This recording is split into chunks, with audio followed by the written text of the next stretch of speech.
I wrote my first story when I was 9.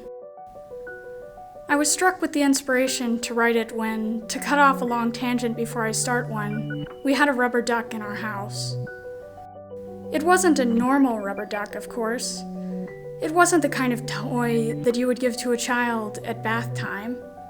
No, this specific rubber duck was special. It was one of those collectible ones that had a celebrity on it. This one was a basketball player, some guy who had played on the Lakers back when they were still the Minnesota Lakers. So, naturally, being a strange little kid, I immediately wrote a 10-chapter story about a cursed basketball, a guy who was in the wrong place at the wrong time, and some loons and pigeons that literally took him under their wings and eventually migrated to Argentina with him. To say the least, I was a strange child. That's part of the reason why I was a bit lonely growing up. I was strange. I didn't really know my place. I wasn't diagnosed until I was 13 or 14, but it turned out that I had Asperger's. It made it a lot harder for me to make friends, because I was completely deaf to body language. To make up for my lack of friends, I mostly grew up by myself online. It started when I found Free Roams in 2010 or so. Over several months, it became a sort of personal sanctuary. I could go there whenever I wanted and explore the colorful, vibrant landscapes as much as I wanted to. I still listen to the soundtrack to this day.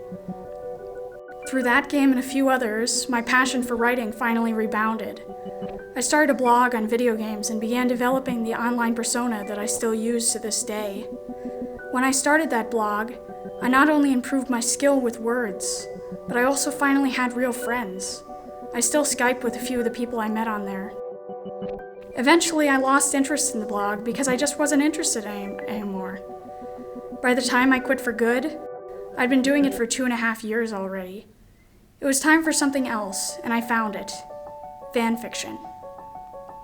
Now, for those of you who don't know, fanfiction, or fanfic, is when you use others' characters to tell your own story. You come up with a plot, and you use characters from books or movies or whatever to tell it. You could have Ron Weasley and Katniss Everdeen fighting Daleks in New York City.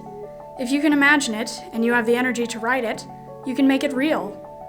And while most of it is just stories that people post online, lots of published fiction is fanfiction too. The Percy Jackson series is fanfiction of Greek mythology, if you think about it. I've been posting fanfiction online for almost 4 years. I posted over 200,000 words and met tons of cool people from all over the world. I've filled up 10 notebooks, and I'm working on this one, the 11th. Fanfiction helped me to release my creativity at a time when school was less than interesting. By posting stories about things I was interested in, I met people who shared these interests with me. A rare find in my tiny hometown, but incredibly common on the internet if I knew where to look. After years of struggling to fit in, I finally found my niche. At a time when I had next to no friends in real life, fanfiction saved me and showed me where I belonged. It was like a trivial thing from the outside. People writing stories about their favorite characters doing arbitrary things. But for me and thousands of other people, it's more than that. Fanfiction is creative expression when people can get feedback on their writing and, by extension, find friends when they need it most. Fanfiction is a way to show the world what you are. Fanfiction is a way to figure out who you are. Fanfiction is, well, everything.